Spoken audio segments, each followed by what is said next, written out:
Good morning, everyone. Welcome to join the very first keynote of OUP's Education Leadership Forum. I'm your MC today, Mason Leung from OUP Hong Kong. We have got close to 700 people registered to this keynote, which I believe are mostly because of Professor Michael Fullan's followers wanting to know his latest thoughts. The topic of Professor Fullan's keynote is Leading Schools and System Change in Post-Pandemic Time. To those who are not familiar with Professor Fullan, perhaps I shall introduce him a bit more before handing over the stage to him. Professor Fullan is currently the Global Leadership Director of the New Pedagogies for Deep Learning and a worldwide authority on educational reform with a mandate of helping to achieve the moral purpose of all children learning. He advises policymakers and local leaders around the world to provide leadership in education. He received the Order of Canada in December 2012. He holds honorary doctorates from several universities in North America and abroad. He also received an honorary doctorate from the Education University of Hong Kong in 2013. For all his achievements and all his contribution to education reform. This is why our local educators always refer him to be as the father of education reform. Without further ado, let us welcome Professor Michael Fullan to kick off his keynote. Thank you. Thank you very much, Maison, and it's an honor to be known as the father of educational reform and also to be invited to this keynote with this large group. And I'm going to just set the stage a little bit, and then I'll frame my PowerPoint around the messages I'd like you to take up. And I've sent also the PowerPoint that you will have access to yourselves later. So I should say about our work, there are about 10 of us on a team. We mix and match on different projects around the world, out of different countries. We're mostly based in Ontario, Canada. And we work on system change, but not necessarily from the top, often from the bottom up or the middle out. And so we're very active on applied activities and research. That's one way of putting it. The other way of putting it is that we always partner with local entities, whatever country we're in, and we carry out the change together and we learn from it together. So I put it this way, 80% of our best ideas coming from leading practitioners. So we learn a lot from the field. And what I'm going to show you today is what we've been learning really the last 30 years from the field. So think of practice-based insights. Very compatible with the best of research. So I'm going to get into that and look at how we can drive those lessons. I'm also going to take a few questions at the end of this, as you probably know. So let me frame it this way. I decided to give you a perspective using the 3 decades of the 21st century as the frame. So the first decade, we can see the first 10 years or so, where we started in educational reform in different entities, certainly in Ontario, the middle decade, which we've just finished, the 210, and then the present decade, which we've just started, and I project into the next 9 years. So this is, you'll see the labels I've given this. I'll spend less time on the first phase because that's just a foundation, and more time on the second and even more on the third. So I called the first one establishing a basic foundation because before, let's say the year 2000, 2003, there wasn't really much systematic change going on. We started a little bit with England, Tony Blair and Michael Barber in 1997, I think, on the whole system reform. But from that, we then started to lead it ourselves in Ontario, starting around 2003. So I call it the establishing a basic foundation. You'll see what that looks like. And then we're going to move to the decade we've just finished, where we did a lot more systematic capacity building and collaboration and leadership, again, in Canada, in the US, especially California, Australia, New Zealand, and several other countries. And then the third part which I've called overload, ambiguity, and innovation, because we're really in the midst of, as you know, tremendous dynamic change. And I'm going to say we actually don't know the clear pathway to get out of it, but that's the strategy for change, is to figure that out. So I've just put it called Beyond Tomorrow. You see these 1, 2, and 3. First one, we, I think, made a lot of progress in the last 2 decades about tomorrow's agenda, tomorrow being 2021 and onward. But it's not clear how we leapfrog into the future. And I say leapfrog because it's not just linear. We'll make the point, as others have, that this past 2 years have disrupted everything. So now there's more confusion, but there's more opportunity for innovation, because there's a lot more flexibility, a lot more leeway. And then finally, I'm going to say, and engage you, and I hope you will think about it some more, is the solution really is not clearly known. We know some things not to do, and I'll talk about those. We know sort of the kinds of things we should be doing, but how they should be doing in an era of complexity. There's nothing so dynamic, I'm going to say, so confusing as 2020, 2021. We haven't seen that for 50 years. This is much more dynamic, much more possibilities, and so forth. So I want to take the first decade. I said I would spend only a short time, but I want to give you the core ideas. I'll use Ontario as the example, but we actually can talk about other places we work similarly. We focused on literacy. We'll tell you a little bit about Ontario, very brief, because I want to use this as a stepping stone into the other things. We focused on numeracy, so literacy and numeracy, especially in the primary levels. Secondary school reform, we did a lot of that. And we had a strong equity lens where we said we're going to raise the bar and close the gap between those that weren't doing so well. So that's the picture. And you'll have these slides so you can get these details if you want them later. But Ontario it has about, I guess, about 15 million people. There are 2 million students in the system. There's a single system, really, although it's divided into Catholic and public. But there's about 5,000 schools. There's 72 districts, and a lot of there was when we started this reform in Ontario early in the 2000s, the system was stagnant. They had been on literacy, numeracy, high school graduation, flat line, I'm going to say, all the late 90s and into the 2000s. So it was a stuck or stagnant system.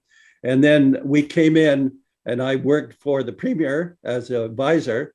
And I want to now say what our strategy was. And our strategy was to have a small number of focuses, build on capacity, and get results. And I'm going to give you a condensed version of this in the next 3 or 4 slides. You see the 8 things that constituted our levers for system change: small number of ambitious goals, literacy, numeracy, high school graduation, raise the bar, close the gap. Leadership at all levels. By that, we mean the government level, the school district level, 72 regional districts, and the 5,000 schools. High standards and expectations for literacy, numeracy, high school graduation. I'll show you the results in a moment.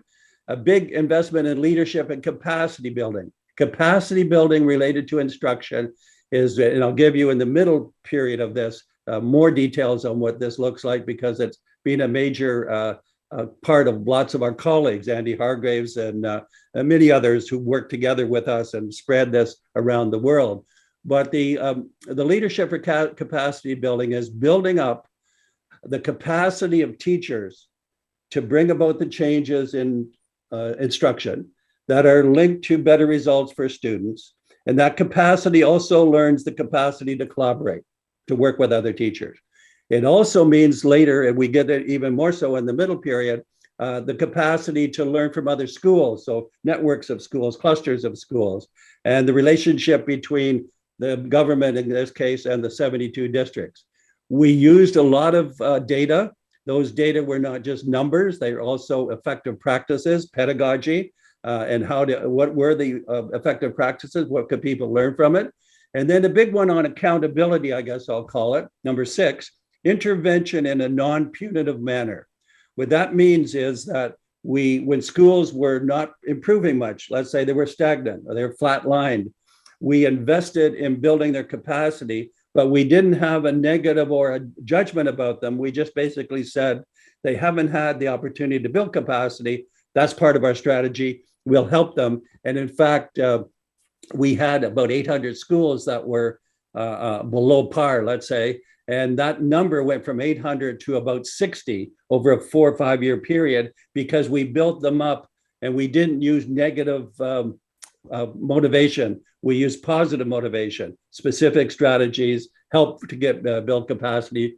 We tried to reduce distractions, which is the number of other things that could happen. Now, when we get to this decade, you'll hear me a bit later, massive distractions around COVID and all of that. So that's a different set of strategies. We'll look at those.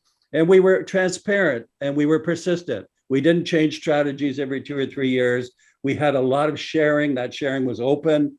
We challenged people and we persisted.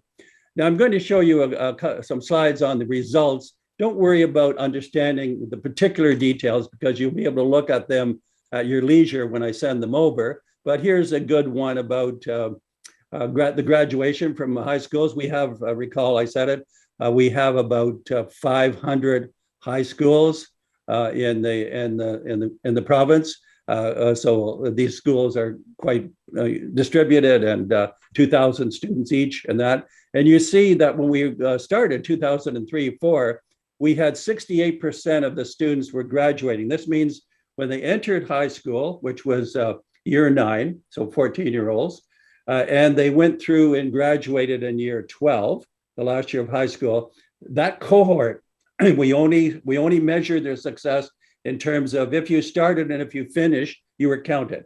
And so you see it was quite low, almost just 2/3. And we steadily went up, 68, 71, you get to 85, and it's higher now. And I'm going to say that movement, that steady movement, was because we caused it. We invested in capacity building. You'll see on the right-hand side here, 6 levers that we used. We built in leadership at the school level. We had different kinds of programs that were more grounded in some of the industries and practical things. We had better pedagogy, number 3. We intervened, again, non-punitive matters. We had legislation and policy that supported this. We monitored and shared success. So that was at the secondary level, big success, one could say. You see that little line at the top of the graph, 190,000 additional graduates came. If we didn't have this policy, if it was flatlined, those people would not have graduated.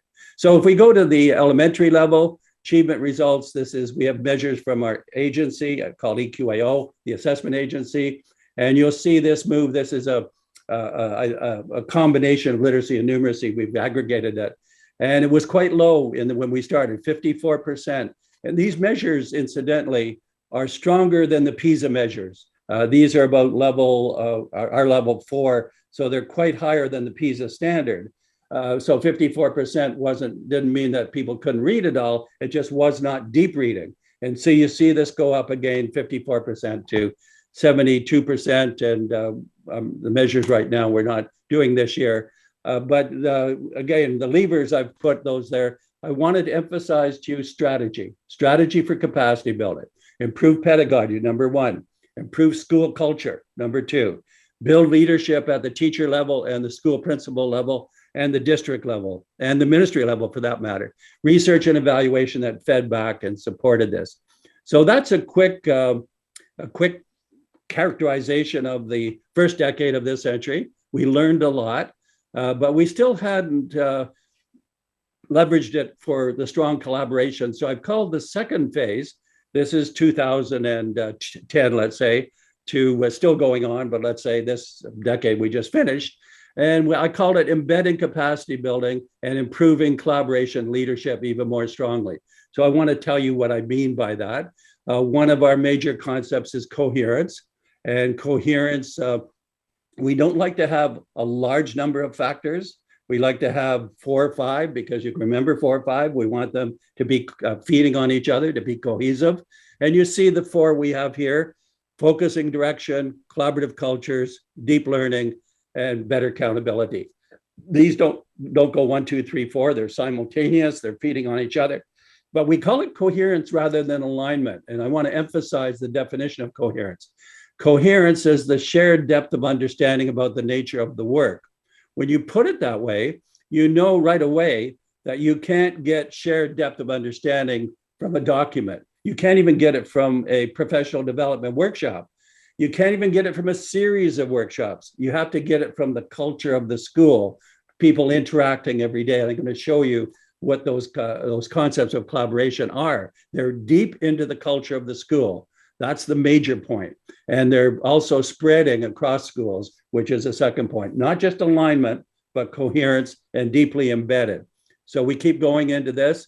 Successful change processes are a function of shaping and reshaping good ideas as they build capacity and ownership.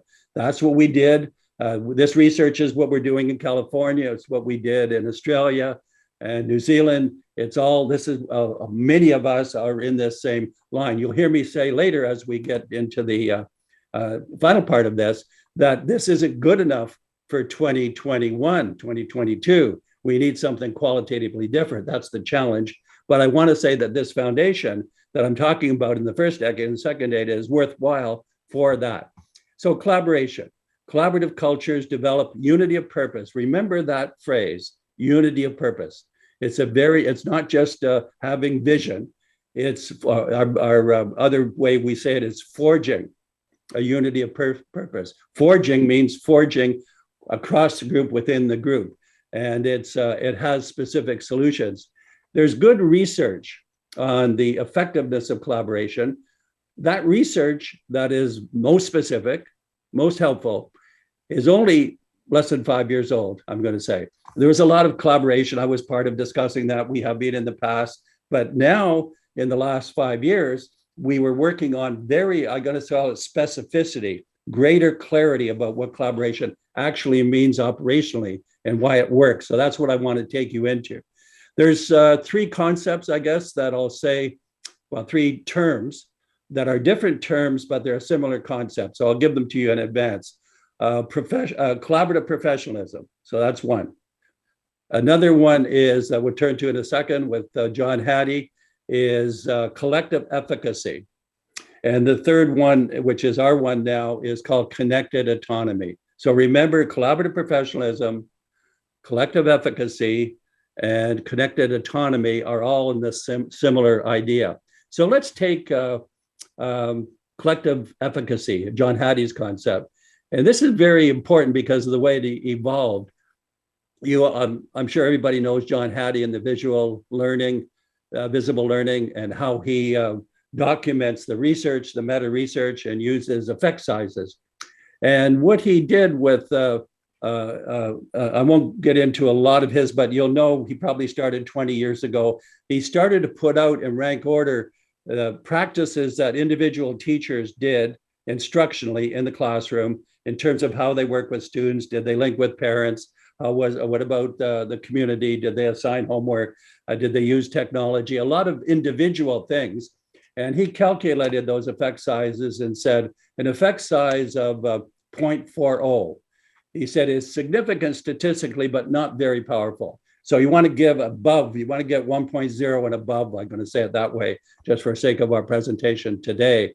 And then when we talked with him about this work about 10 years ago, we said, all of your measures so far are individualistic. That is, it's the individual instructional practice of teachers.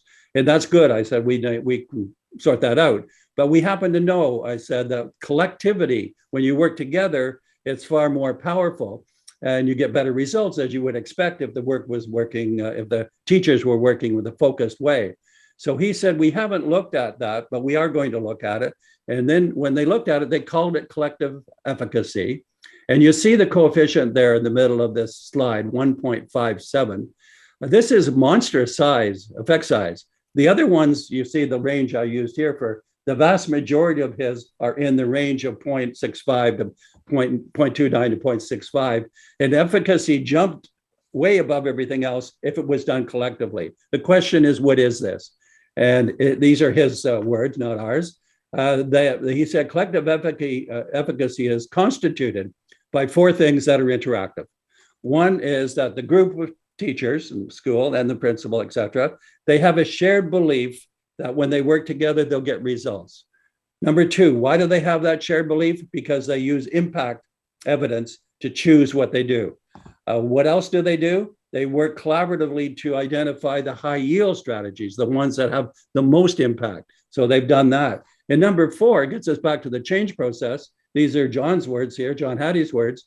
Leader participates in frequent specific collaboration. In other words, the leader helps cause the previous three things to happen.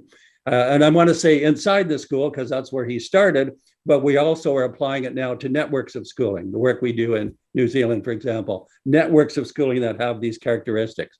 So I hope you're with me on this when we say, okay, we've gone to collaboration, and now we're starting to burrow down inside the concept. And the first of three is collective efficacy, very clear and very powerful. The second one is collaborative professionalism, I guess we could call it. This is another one of our colleagues, Amanda Datnow, who works in California with us. And she studied high poverty schools that were successful, she and her team. And what they found was two things, that the high poverty schools that were successful did professional collaboration.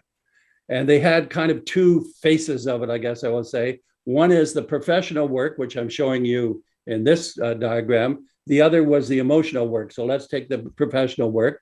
They called it collaboration with purpose. They didn't, the first one is most important. Teachers didn't distinguish between formal collaboration. They didn't say, well, we meet once a week for 3 hours. That's our collaboration. They said we meet all the time, or we interact all the time informally. We discuss how we exchange ideas. We figure out curriculum and pedagogy together. We collaborate to deal with the external overload of demands from policy, and we try to make sense together of how policy and practice is working together to get results. So they remember the schools she's talking about are high poverty schools that were very successful. They also picked up, and this is important, especially now that we have COVID, that teachers in these collaborative schools supported each other emotionally. That they were strong.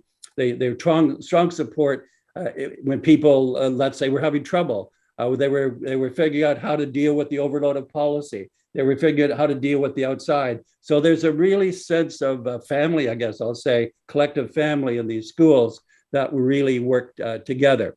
And then this next one from my colleague Andy Hargraves, who I've already mentioned, they studied collaborative professionalism in a lot of different schools, different countries actually. And I'm only going to emphasize the first one because it's essentially what I'm saying about our work. The joint work of collaborative professionalism is embedded in the culture and life of the school. It's not once a week or meetings or things like that. It's the day-to-day culture. And if you read their book, it's 100 pages, it's a great book, you will see, because they use the concrete examples, all of us are using examples from practice. So one other point, go outside to get better inside, very important notion now. Now that there are networks happening, these schools that they started intra-school collaboration. The schools were autonomous, they were working inside. Now most of the people we work with are also part of a network. I call it go outside to get better inside, but the leader and the teachers say, how do we learn from others around the world for that matter, but let's say in our environment, how do we help them learn from us? How do we make a network work? How do we use technology to expand? So all of this is going along all in the same direction. And remember, we're in the middle period now with the 2010 to 2020. And then our own concept, a new one for us, we decided that collaboration was not strong enough because it didn't emphasize two things. It failed to emphasize two things. The autonomy of the individual.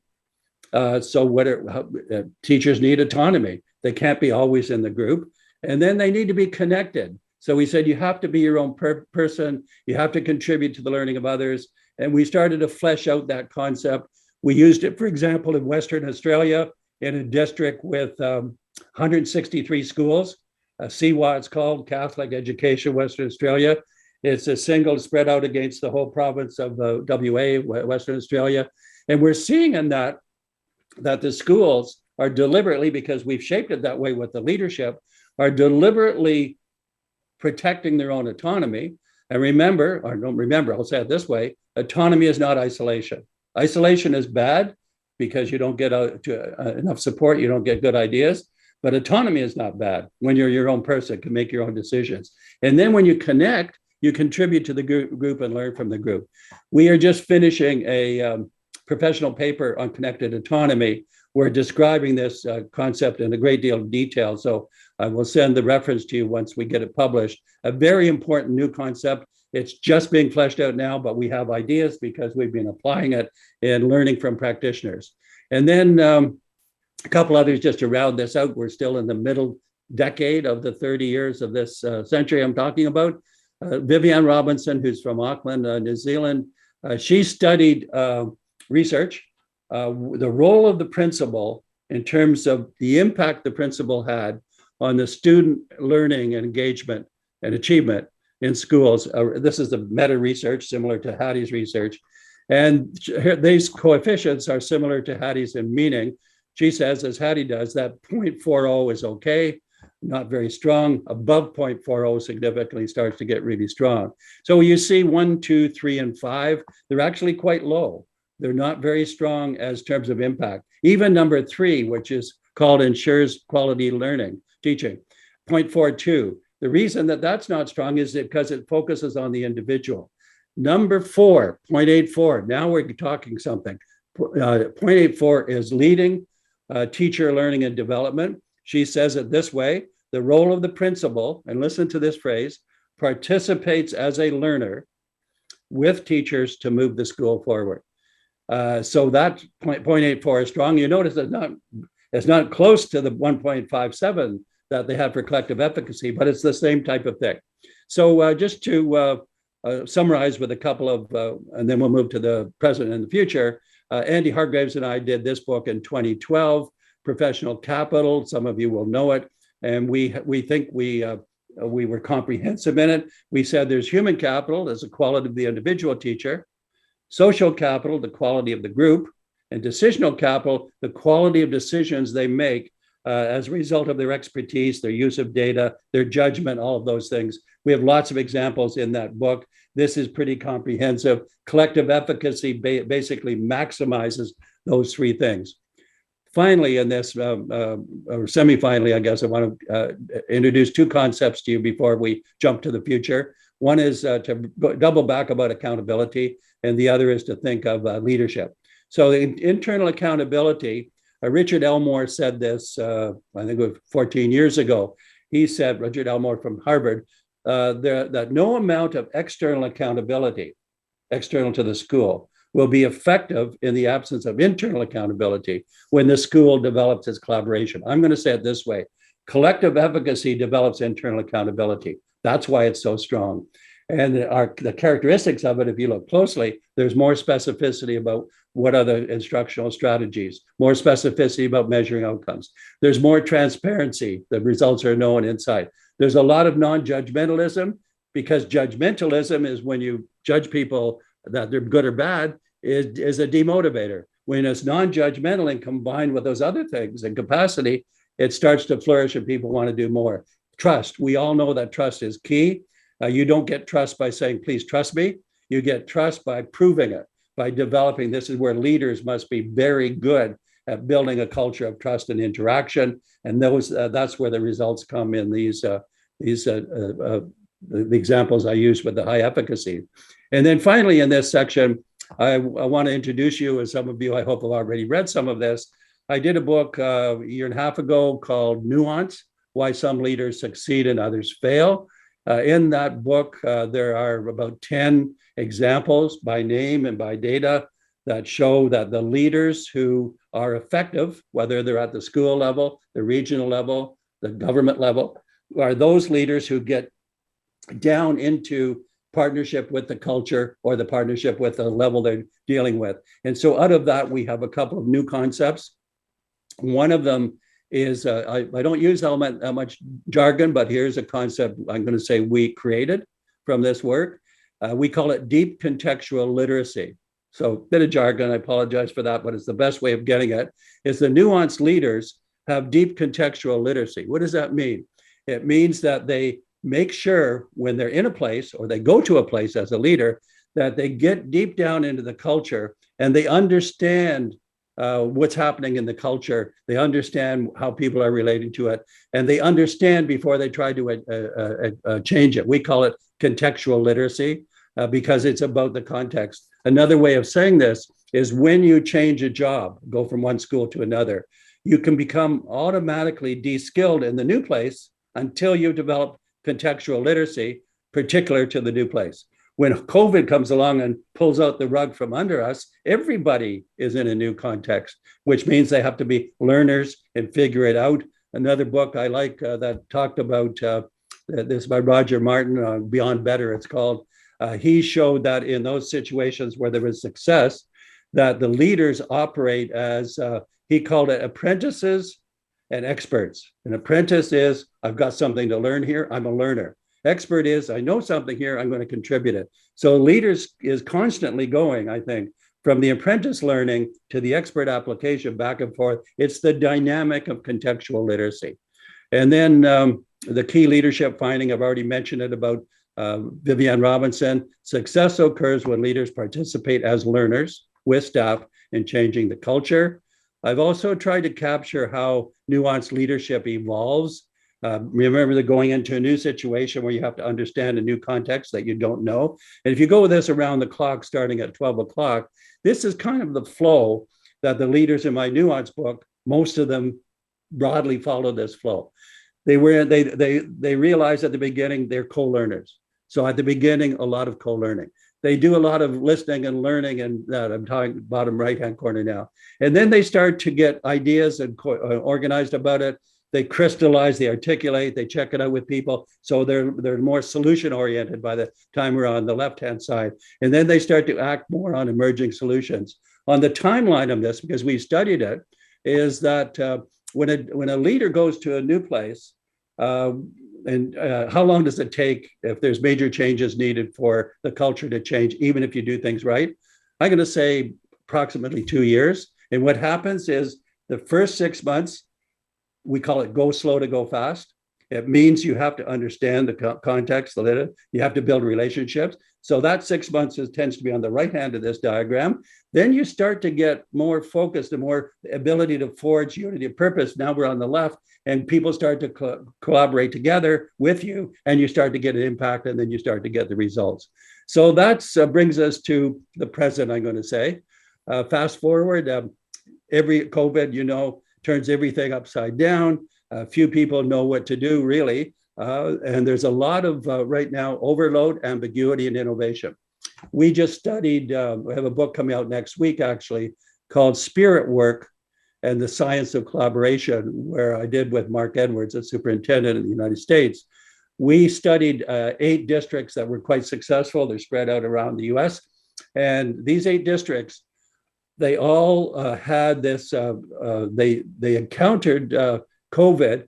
And what they said was, yes, they were thrown like everybody else, a lot of suffering, a lot of difficult parts, but they began to say, well, this also provides opportunity. We're never going back to the old way of doing this. And you'll see me say in a few minutes, even before COVID, the system wasn't working. I have the data collected by a lot of other people that says that the majority, and I do mean the majority of students in most places do not find regular schooling very meaningful for them.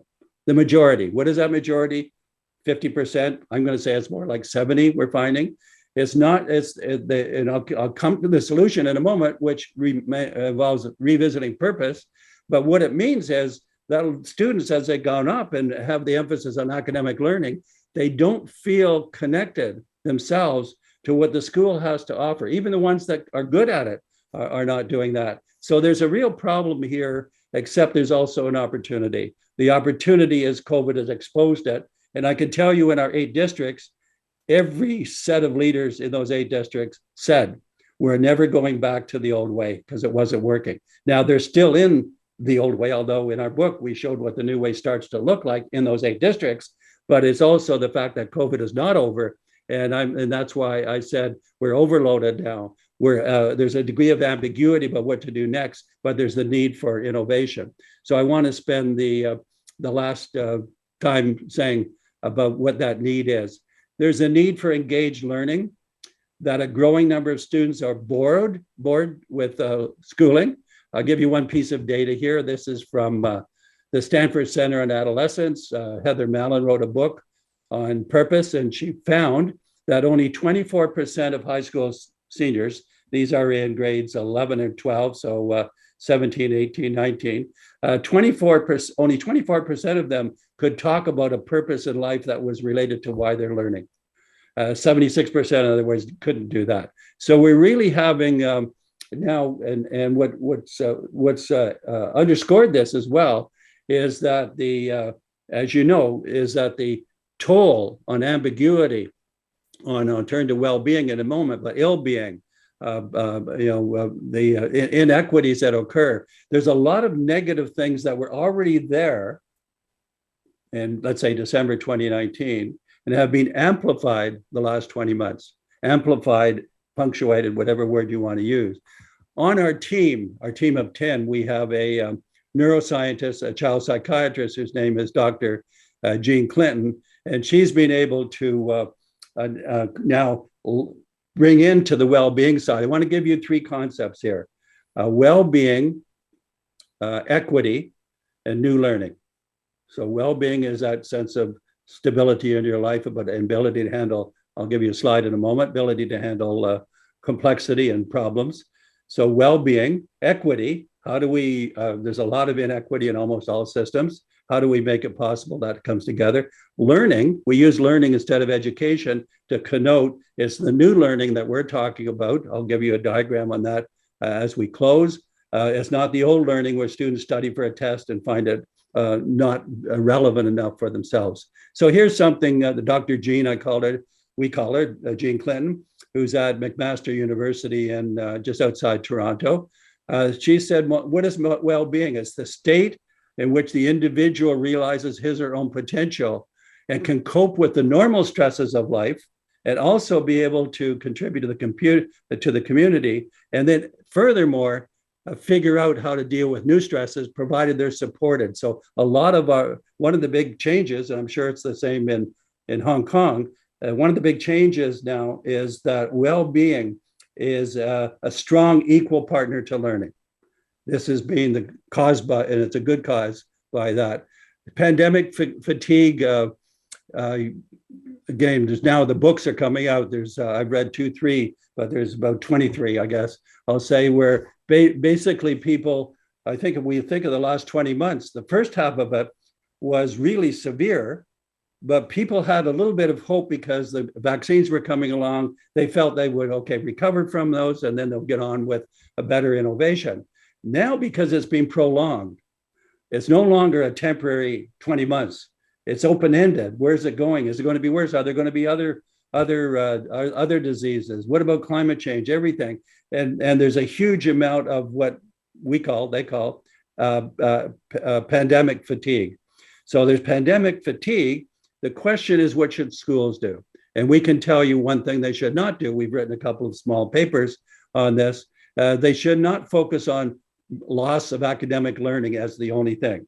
They should focus on building relationships. We just have a ton of data now that have come in from other people as well as ourselves that show that, for example, there's a group of students, when we think of those students who are everybody's affected by COVID, not involved in learning as much. We found a subgroup of students who actually find the opportunity in the pandemic time to be better than what they had in school. And in fact, their sense of empathy has gone up. Their sense of purpose has changed for the better. I'm not saying majority, but subgroup. And they're found, call it the silver lining. So we have, I think, hope, if we have the right strategy, which I'm going to end with in a few minutes. We have to take advantage of the disruption, to take advantage of the inklings of strong human parts that were developed for this. Technology, I could have said a whole session on technology. All I want to say is there's certain requirements, they're minimal, they have to do with access to devices. They have to deal with the purposes of middle one there. Technology should never be seen as the solution. It should be an accelerator, not a driver in my language that I've used before. And so what the need for change, and I'm going to give an even more structured solution in the final slide. We do need to sort out the role of technology. We do need to reconnect students to learning. Other researchers, Jal Mehta, who's at Harvard, who wrote a great book called In Search of Deep Learning. And he and his co-author, Sarah Fine, they set out to look at, this is prior to the COVID when they started this, look at deep learning in schools in the US. And when they got to look at schools that were claimed to be deep learners, they found very little of it. And so they said this, and one of the blatant indicators of the lack of it was that most students in most schools did not find their purposes that they had in their lives reflected in what students were offering. They found a mismatch, the sense of purpose, the sense of being appreciated. The climate crisis is obviously here in COP26 this week, but it's more than this. It's equity, it's deep learning, and it's pedagogy, good pedagogy. Well-being is part of the curriculum, and the new collaborations on these topics across schools. Excuse me, before I close, I want to put it this way. I would say the big difference from 10 years ago to today, the theme, the positive theme that's emerging for us that would not have been said in these terms 10 years ago is humanity. What people are talking about as the needed solution is a greater connection to humanity as part of the learning enterprise, as part of the world enterprise. That word humanity was implicit 10 years ago, but it never was seen as the anchor, as a centrality. Now it's shifted and has center place for us, humanity. So with that in mind, I want to give you my last substantial slide. What is needed? I said here 4 essential interactive transformations. They interact, they form a group, and one's not more important than the other. They have to be done simultaneously. But here's the 4. We need new purpose, not academic excellence by itself, but meaning, belonging, and contributing, the well-being part of learning that students find most valuable and most needed these days. We need new pedagogies. That is the way that teachers teach, the way they interact with students, the way the students interact with each other, the way the schools learn from each other. All kinds of new pedagogies that are more engaging. Deep learning is quality learning that sticks with you the rest of your life. The third one we need as part of the glue of this are new cultures. The cultures are the relationships and the trust and the connections that occur inside and outside the school. These cultures are about the first 2 things I've just mentioned.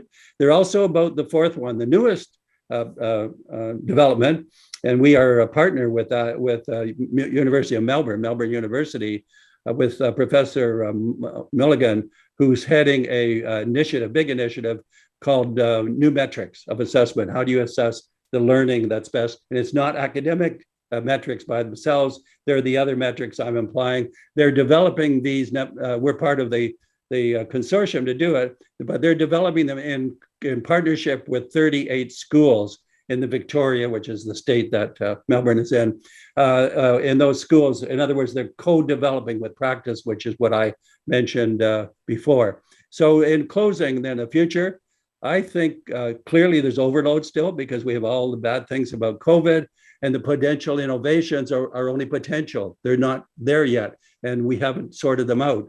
But it's also, I'm going to predict, will happen very fast if we think of this decade. Sometimes I call it the moonshot decade, that this is a new time, and let's say starting in 2022, where we will start to reap the benefits and we'll move faster than we have in any other phase. And I would say I'm somewhat optimistic about that, but I'm also worried about it because this is big change. It may not be soon enough. The old change may drag its heels and keep us where we are.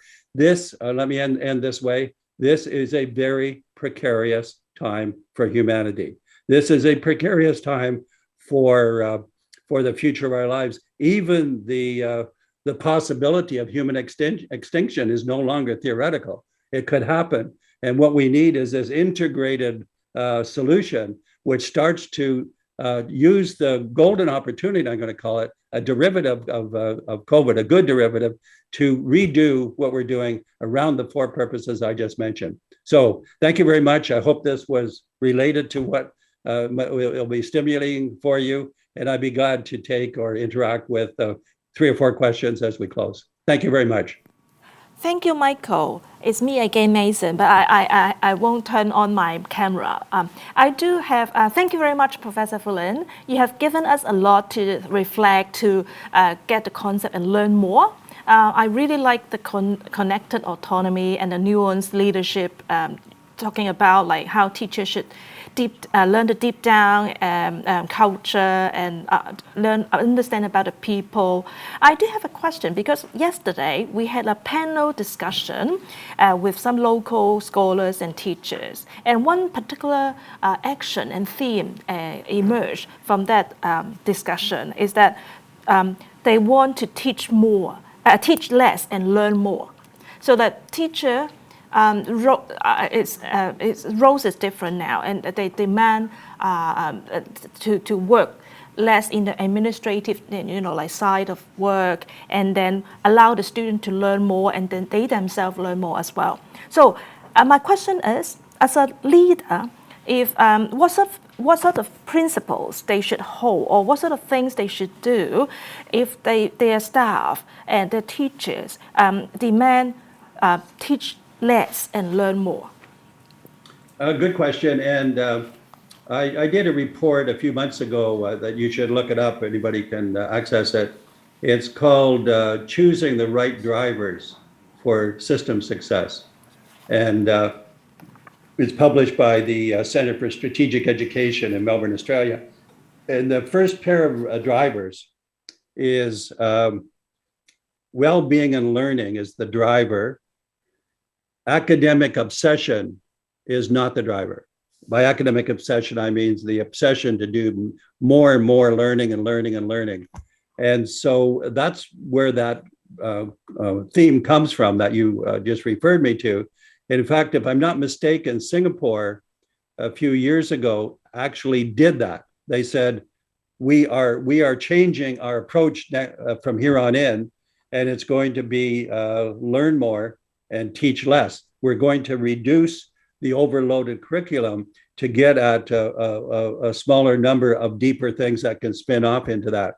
So I think each situation has to size up their own context. So I don't know your context now, but if that's the desire, I think it's not just an easy solution. You don't come in one day and say, oh, we're going to teach we're going to learn more and have a less overload. You can't just do it that way. You have to figure it out. But the figuring it out, look at what's, go and look what Singapore did. What were the content of those changes? Yours will be different, but whatever it is, I think the learn more actually does lead to a lot more learning. And when we introduce well-being and learning, there is a greater increase on the academic learning because it's the foundation of it is about well-being and learning and collaboration that gives you more capacity to build change. So I think that the theme that you referred me to is a big one, but you have to sort it out in your own context. Thank you. So we don't have a lot of questions, but a lot of applause in the chat room. So thank you very much for the talk. And I think a lot of question is that people are asking for the PowerPoint slide. So I sent them over. Yeah, you have them. Yeah, good. Thank you very much, Professor Fullan. And our video recording will be released from next week as well. So Great. Yeah. So thank you very much, Professor Fullan, for today's inspiring talk, and we will see you soon. Okay. Have a good ending conference. Thank you very much. Thank you very much. Bye bye. Bye bye. Bye bye.